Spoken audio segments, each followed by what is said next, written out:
Welcome to personal finance bulletin money time. मैं हूं आपके साथ मीनू शर्मा और इस बुलेटिन में मैं आपको बताऊंगी आपकी जेब और जिंदगी पर असर डालने वाली पर्सनल फाइनेंस, बिजनेस और पॉलिसी से जुड़ी तमाम बड़ी खबरें। तो चलिए फटाफट शुरू करते हैं इस बुलेटिन में खबरों का सिलसिला।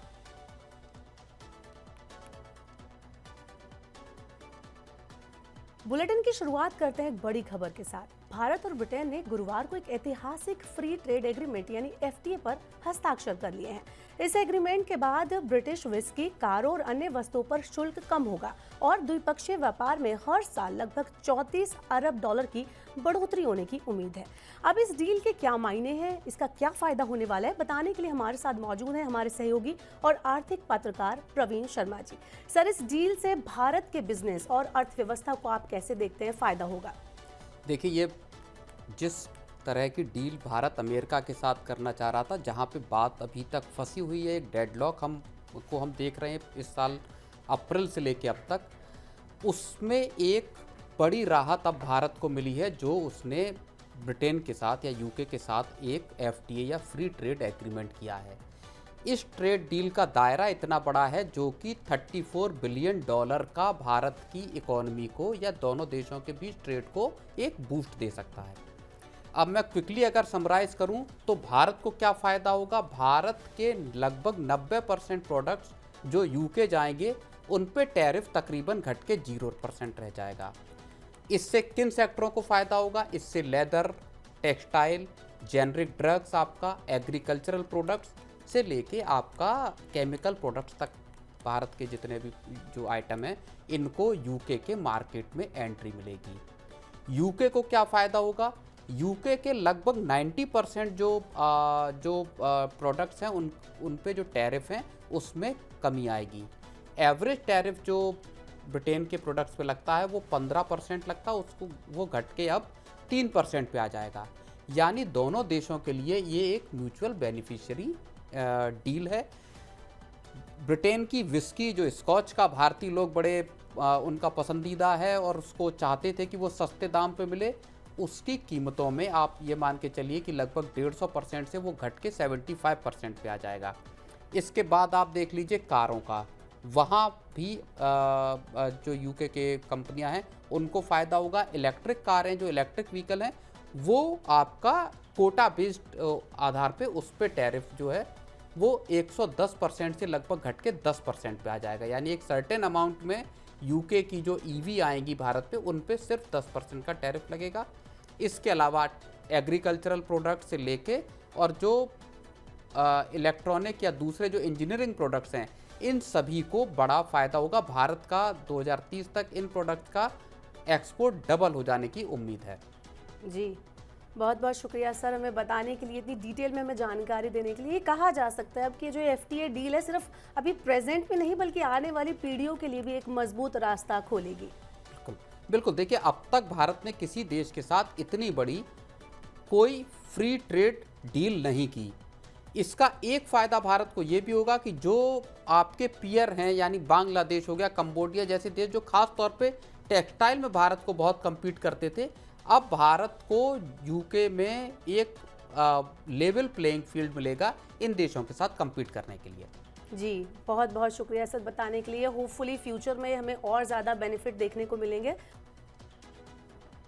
चलिए बताते हैं आपको अगली खबर क्या है। बढ़ते हैं आगे। साउथ इंडिया की popular dairy company milky mist share market में दस्तक देने के लिए तैयार है। 1997 में तमिलनाडु में शुरू हुई मिल्की मिस्ट 2000 करोड़ रुपए के आईपीओ के जरिए सार्वजनिक हो रही है।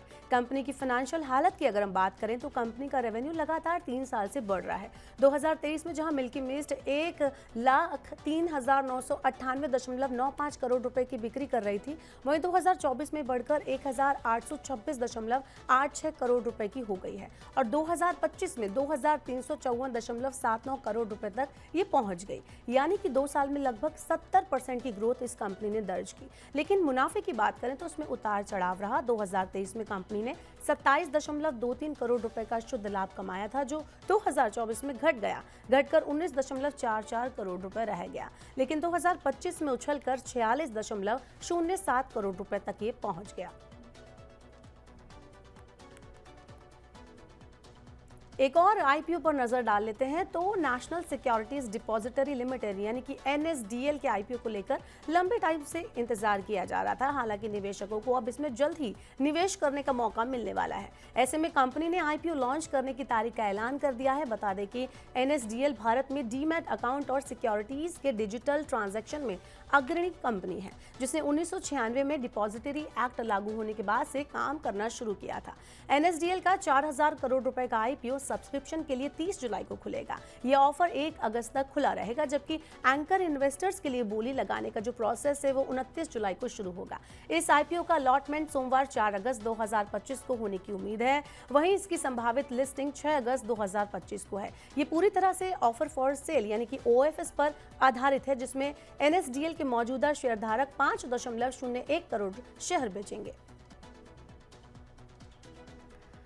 प्रवर्तन निदेशालय यानी ईडी ने गुरुवार को अनिल अंबानी की कंपनियों से जुड़े कई ठिकानों पर छापेमारी की। ये कार्रवाई स्टेट बैंक ऑफ इंडिया यानी एसबीआई द्वारा रिलायंस कम्युनिकेशंस को फ्रॉड घोषित किए जाने के कुछ दिन बाद हुई है। हालांकि अनिल अंबानी के निजी आवास को इस छापेमारी में शामिल नहीं किया गया, लेकिन दिल्ली और मुंबई की ईडी टीमों ने उनकी कंपनियों से जुड़े कई परिसरों की तलाशी ली। ये जांच रिलायंस अनिल अंबानी ग्रुप यानी रागा की कंपनियों पर मनी लॉन्ड्रिंग के आरोपों के बाद हुई है। बता दें कि एक रिपोर्ट के मुताबिक ईडी ने छापेमारी नेशनल हाउसिंग बैंक, सेबी, भारतीय प्रतिभूति और विनिमय बोर्ड यानी कि एनएफआरए यानी कि national financial reporting authority, bank of Baroda और सीबीआई द्वारा दर्ज की गई 2 एफआईआर से प्राप्त जानकारी के आधार पर की। चलिए रुक करते हैं शेयर मार्केट का, देखते हैं क्या रहा शेयर बाजार का हाल। तो भारतीय शेयर बाजार के बेंचमार्क इंडेक्स सेंसेक्स और निफ्टी गुरुवार यानी आज गिरावट के साथ बंद हुए। निफ्टी जहां 158 अंक की गिरावट के साथ 25,062 अंक बंद हुआ, वहीं पर सेंसेक्स 542.47 अंक की गिरावट के साथ 82,184 अंक पर जाकर बंद हुआ। दोनों ही इंडेक्स को नीचे लाने में आईटी और एफएमसीजी स्टॉक्स की अहम भूमिका रही। बता दें कि सेंसेक्स और निफ्टी दोनों में ही trend, Tech Mahindra, Infosys, Nestle और आईटीसी जैसे स्टॉक्स में जोरदार गिरावट देखी गई। हालांकि इस दौरान दोनों ही इंडेक्स में टाटा मोटर्स टॉप गेनर्स में शामिल रहा। सेंसेक्स 82,789.95 अंक पर कल के क्लोजिंग लेवल से हल्की तेजी के साथ ओपन हुआ था। इसके बाद 82,784.24 अंक के इंट्राडे हाई तक पहुंचा। हालांकि इसके तुरंत बाद बिकवाली का दबाव बढ़ते ही 82,047.22 अंक के इंट्राडे लो लेवल तक ये पहुंच गया। इसके बाद दिन के एंड तक आते आते 0.66% की गिरावट के साथ 542.47 अंक टूटकर 82,184.17 अंक पर जाकर ये क्लोज हुआ। इस दौरान 3.44% तेजी के साथ इटर्नल जहां टॉप गेनर रहा, वहीं 3.92% गिरावट के साथ ट्रेंड टॉप लूजर रहा।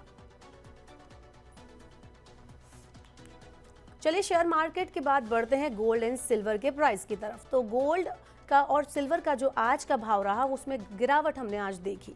दिल्ली में सोना 1400 रुपये सस्ता होकर 99,620 रुपये प्रति 10 ग्राम पर आ गया। वहीं चांदी 3,000 रुपये टूटकर 1,15,000 रुपये प्रति किलो पर बिक रही है।